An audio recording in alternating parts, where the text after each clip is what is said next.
Hello everyone and welcome back to our channel.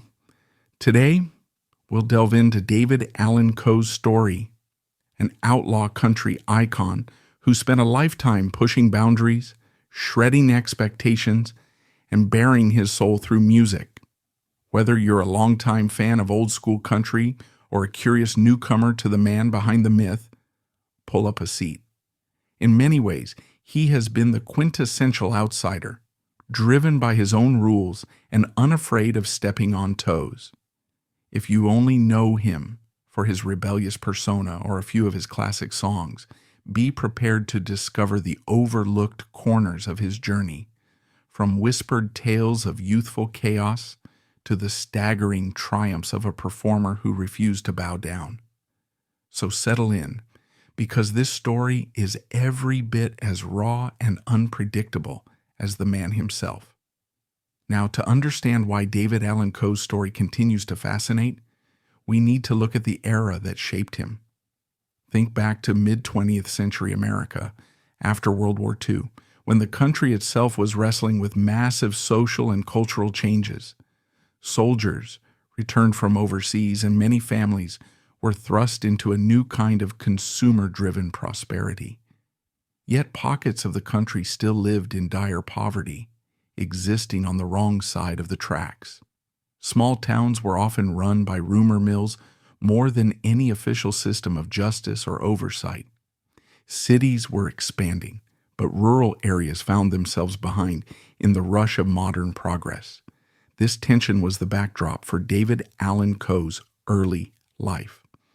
Born on September 6, 1939 in Akron, Ohio, Coe entered a world that was teetering between post-war optimism and the grinding reality of living hand-to-mouth.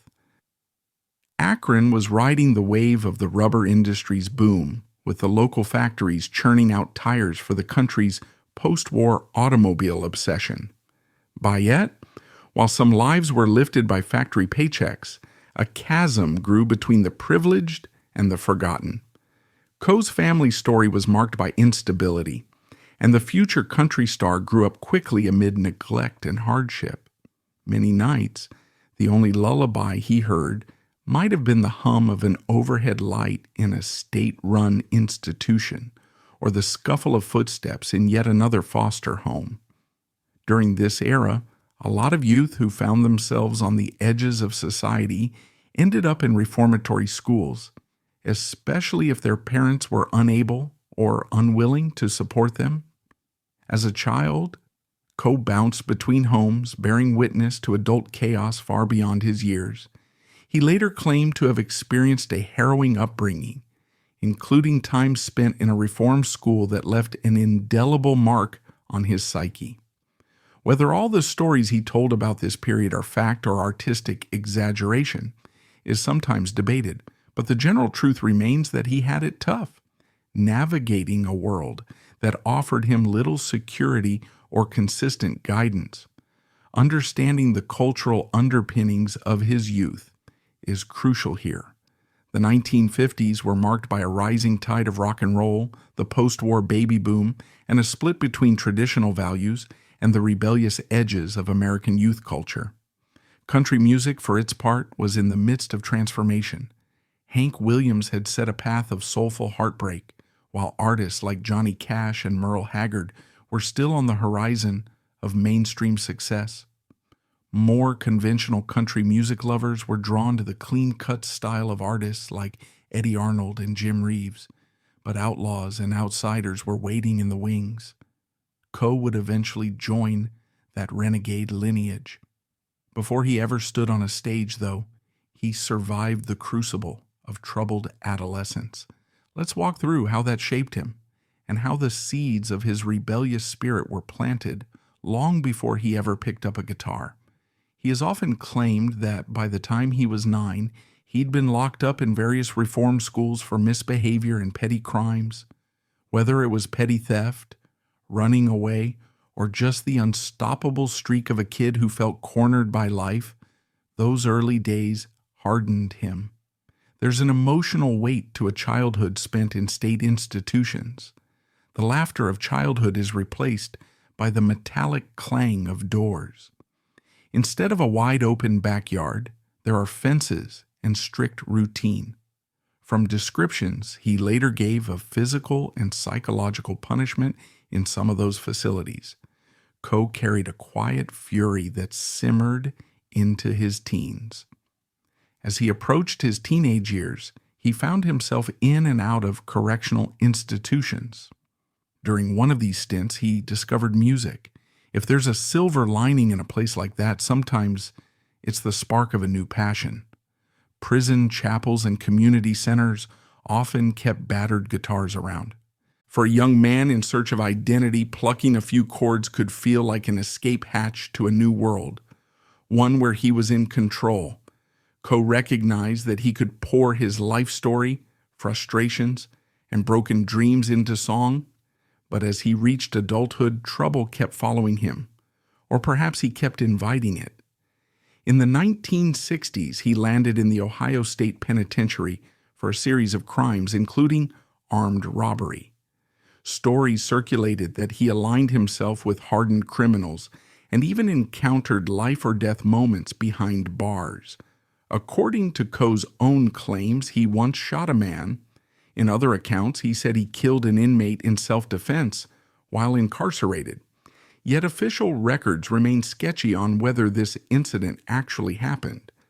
Some say the rumor is more myth than fact, a tall tale from a man who craved a certain aura of danger and authenticity around his persona. Others swear there's at least a grain of truth to it.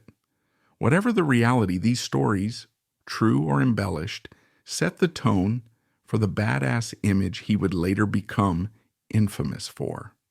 And so, as we walk alongside him through those institutional hallways, it's worth pausing to imagine the sensory world he inhabited, the echo of distant shouting, the stale smell of disinfectant, the guarded looks from fellow inmates, each ready to pounce on a perceived weakness. If you've spent years with your back against a cell wall, it can teach you a particular brand of self-reliance and hardness. When Coe finally emerged back into the free world, he carried that darkness with him, alongside a guitar, a head full of songs, and an irrepressible desire to prove the world wrong. By the late 1960s, Coe was determined to blaze his own trail as a musician. It wasn't an easy time for a newly released ex-con to break into the squeaky clean veneer of mainstream country music. Nashville had a polished scene dominated by producers who wanted impeccable stage presence, glossy instrumentation, and carefully curated lyrics. But there was also an undercurrent, a stirring among fans who craved more grit and honesty. Willie Nelson was beginning to wear his hair long and question the established norms. Waylon Jennings was forging a style that was more rock-infused, more rebellious. Something new was brewing, and David Allan Coe recognized a chance to slip into that current as an unapologetic outlaw figure, if he could just get someone to pay attention. Legend has it that Coe lived in a hearse after his release, driving around Nashville to attract attention. Whether he actually slept in the back for months or just used the vehicle as a flamboyant calling card, the rumor itself helped shape his mystique. For a scene that prized authenticity, even the whiff of genuine danger and rebellion was appealing. And Coe didn't just talk the talk, he had the prison record, the tattoos, and the swagger that made him stand out from most fresh-faced country singers in rhinestone suits. His break came when he signed with the independent label SSS International, releasing his debut album, Penitentiary Blues, in 1969. It was raw, haunting, and a far cry from the polished records that saturated the radio at the time. Drawing on the traditions of country, blues, and a bit of rock and roll attitude, the album carried the pang of a life spent behind bars. Critics might not have known what to do with him, but those who heard the music recognized something new in that voice, something that felt far more real than the sanitized hits dominating the charts. Yet it wasn't until the mid-1970s that Coe truly carved out a niche in the outlaw country movement. With Willie Nelson and Waylon Jennings leading the charge, the door was open for edgy artists who refused to color inside the lines. Coe rode that wave with a series of albums on Columbia Records, including The Mysterious Rhinestone Cowboy, 1974, and Long-Haired Redneck, 1976. The latter's title track was a manifesto for a new brand of country star, someone who might wear denim and leather instead of sequined nudie suits, who might have a rap sheet instead of a squeaky clean biography. While Coe never achieved the same commercial heights as some of his outlaw peers, he found a dedicated following that adored his unfiltered lyrics and rebellious persona. Of course, some of that loyalty also sprung from the sense that David Allan Coe wasn't just trying to play outlaw. He'd lived it in a way that few others could claim. And behind those direct, sometimes rough-edged lyrics, you could hear pain, anger, and longing that came from a lifetime of being on the margins. It gave his music a visceral punch. Perhaps his best-known mainstream success came courtesy of Would You Lay With Me in a Field of Stone, a song Tanya Tucker turned into a hit in 1973. There was also Take This Job and Shove It, famously recorded by Johnny Paycheck, which became a working-class anthem. Interestingly, that track is often associated with Paycheck, but Coe was one of its principal writers. These successes provided a foothold in the industry, a sign that his songwriting prowess could connect with mass audiences, even if the man himself often seemed too wild and unpredictable for conventional stardom. He liked to say he was too outlaw for outlaw, positioning himself as the real deal among pretenders. Whether that was fair or simply braggadocio, he certainly carried the mark of someone unafraid to stir up trouble. Amid this rise, Coe had an encounter that remains less discussed, though it reveals a compassionate side seldom acknowledged by the public. In the late 1970s, during a small venue performance, Coe crossed paths with a young man who identified himself as having just been released from the same reformatory Coe had spent time in decades prior. By some accounts, Coe invited him on stage for a moment, and they shared a brief conversation in front of the crowd about what it meant to feel like a perpetual outsider. The moment was raw, tears were shed by that young man, and Coe, in an uncharacteristic gesture, gave him a firm, empathetic hug. They sang a short snippet of a gospel hymn together before security started getting antsy. Eyewitnesses recall it as a strangely tender scene, amid the usual rowdy vibe of a David Allan Coe show. That fleeting connection underscored a reality about Coe's life. Behind the bravado and tough exterior was someone who never forgot what it felt like to be a kid with nowhere to go, hungry for belonging.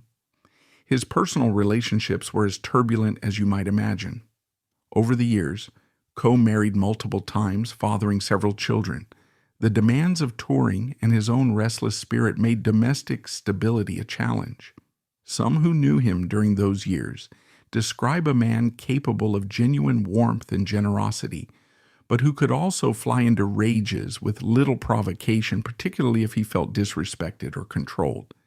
In a sense, he was like a stray dog who'd known too many beatings, loyal to those who treated him kindly but perpetually suspicious, ready to bare his teeth if cornered.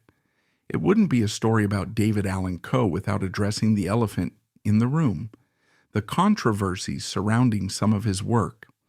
While he found chart success, he also recorded music that was unabashedly explicit, often sold under the counter or by mail order, labeled as adult or X-rated.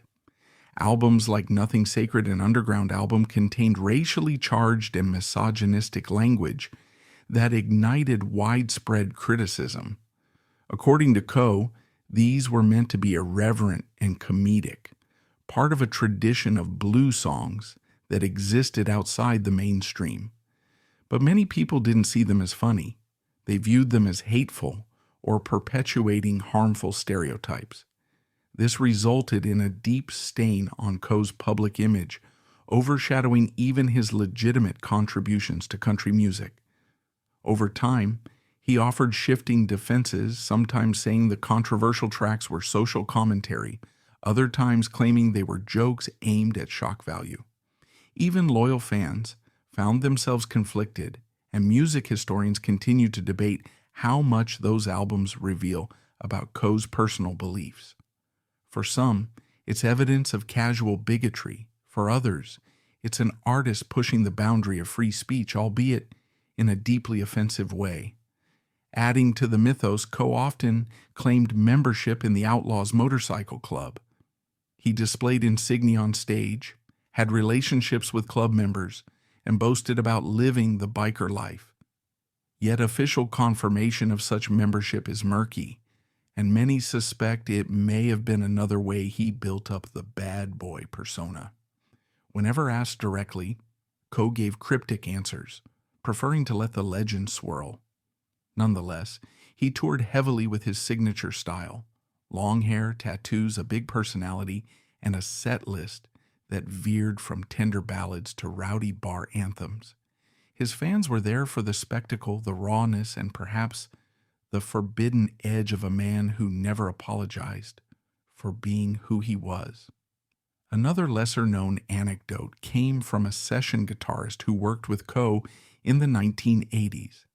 The guitarist recalled that during one of their late-night recording sessions, Coe surprised everyone by asking for the studio lights to be dimmed. He closed his eyes, gently strummed his guitar, and sang a lullaby he claimed to have learned in one of the foster homes he'd been placed in as a child. The tune was soft, almost angelic, and it brought some of the hardened musicians to tears. The tape never made it to a public album, possibly because it lacked commercial appeal, or maybe because Coe himself felt it revealed too much vulnerability. But the story indicates that behind the brash showman was a reservoir of quiet emotion rooted in those early unsettling experiences of loneliness. We can't gloss over the fact that David Allan Coe's controversies weren't just about the songs themselves. He stirred up trouble in personal and professional relationships too. The music industry runs on a delicate balance between authenticity and diplomacy. Even rebels like Waylon and Willie knew when to hold back or when to soften the edges. Coe rarely showed that restraint. He openly criticized the Nashville establishment, accusing them of playing favorites and shutting doors on artists like him who refused to conform. This antagonism sometimes alienated key industry figures who might have supported him. Over the years, Coe filed lawsuits against record labels, claiming unpaid royalties or breaches of contract, further complicating his reputation within the business. Around the mid-1980s, Coe briefly dabbled in acting, landing a small role in a Western film remake. He appeared on camera with a menacing glare and a presence that was more than a little intimidating. The project itself faded into obscurity, but those who worked on set recall Coe's unpredictability. One day, he'd regale cast members with hilarious stories of life on the road. The next, he'd vanish for hours, refusing to speak to anyone.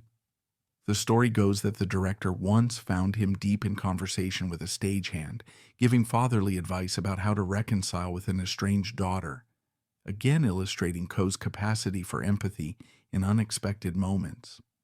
Over time, the question arises, how much of Coe's persona is performance, and how much is raw truth?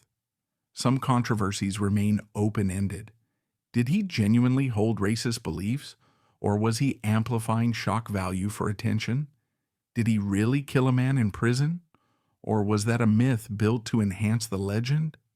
Friends and family members remain divided, some insisting that the provocative lyrics don't reflect the real man, others suggesting they do. Regardless, the public face of David Allan Coe has always been that of a provocateur, someone who thrives on the friction between acceptance and rejection. Historically, David Allan Coe's story matters because he embodies a chapter of country music that shattered the polite illusions of the industry. Alongside his peers, he helped open the door for more visceral, authentic songwriting that tackled gritty life experiences. Songs about prison, heartbreak, addiction, and raw desire found a platform in the outlaw scene, and Coe contributed to that landscape with unwavering conviction. His style demonstrated that country music wasn't just for Sunday barbecues or polished radio hits. It could also be the music of outcasts, ex-cons, and wounded souls searching for redemption. Moreover, his unwavering sense of individualism resonates with certain American cultural threads that prize personal freedom above all else. Even those who vehemently disagree with his more offensive works might see in him a symbol of unfiltered self-expression. That said, his legacy forces us to grapple with the boundaries of free speech in art. Where do we draw the line between creative liberty and socially destructive hate speech? Coe's discography exists within that tension, demanding that listeners confront uncomfortable truths about prejudice, language, and the power dynamics in entertainment. Reflecting on the man's broader significance, it's also worth noting how he influenced subsequent generations of outlaw-minded performers. Whether they emulated his defiant posture, took cues from his raw lyrical approach, or simply admired the fact that he never let the gatekeepers define his path, many artists cite Coe as an example of forging a career on one's own terms. It's a double-edged sword. The authenticity can inspire, but the controversies can repel.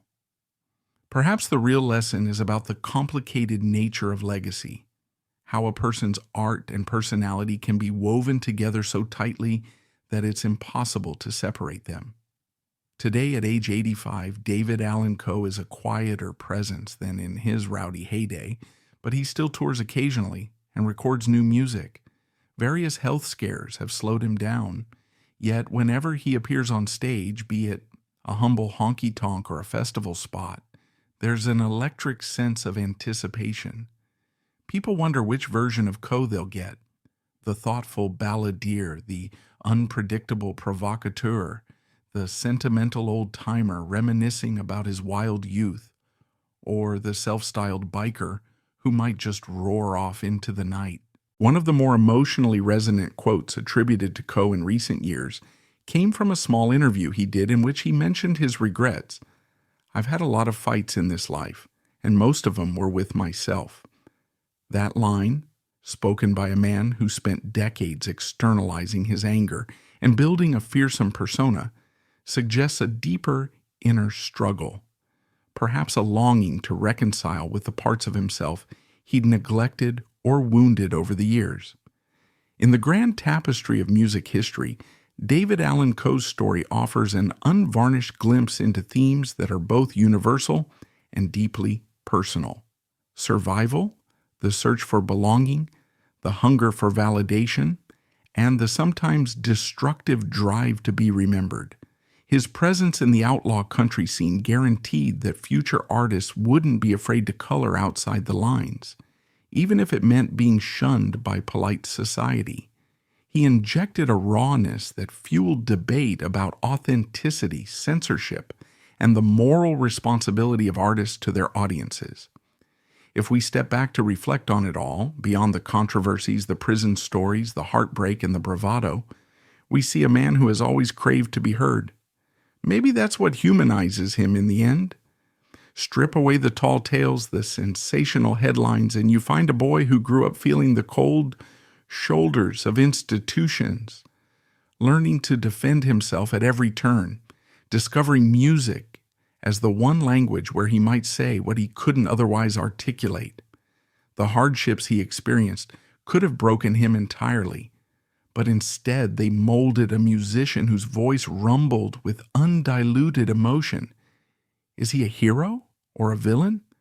For some, he's an outlaw icon who refused to compromise. For others, he's a deeply problematic figure who trampled lines of decency under the guise of free expression. In reality, he's probably both complex, contradictory, and deeply flawed, like most of us. That complexity is what makes his life story so compelling. It forces us to reckon with the uncomfortable intersections of talent, trauma, rebellion, and responsibility. With David Allan Coe, there are no easy conclusions, yet that might be the final takeaway. Life is messier than neat moral lessons. We can learn from his mistakes and be inspired by his dogged pursuit of artistic freedom.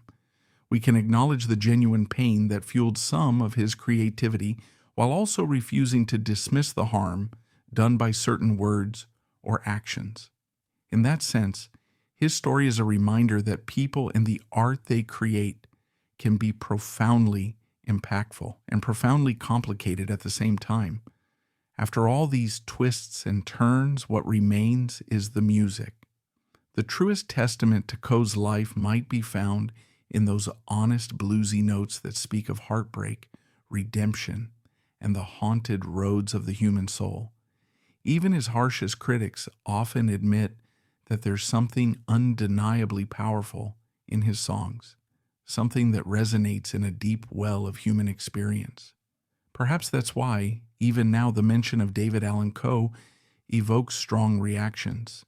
He forced country music, and indeed society at large, to confront issues of identity, class, race, and morality in ways that weren't always pleasant. And so we come to the end of our journey through the life and legend of David Allan Coe, an artist impossible to fully pin down. His significance lies as much in the debates he sparked as in the hits he wrote. If you appreciate his music, it may be because you sense that raw honesty woven into his storytelling. If you are appalled by certain lyrics or aspects of his legend, it may be because they touched a nerve of deeper social injustice. In either case, he matters, if only because he challenges us to confront the messy terrain where art, personal history, and moral responsibility overlap.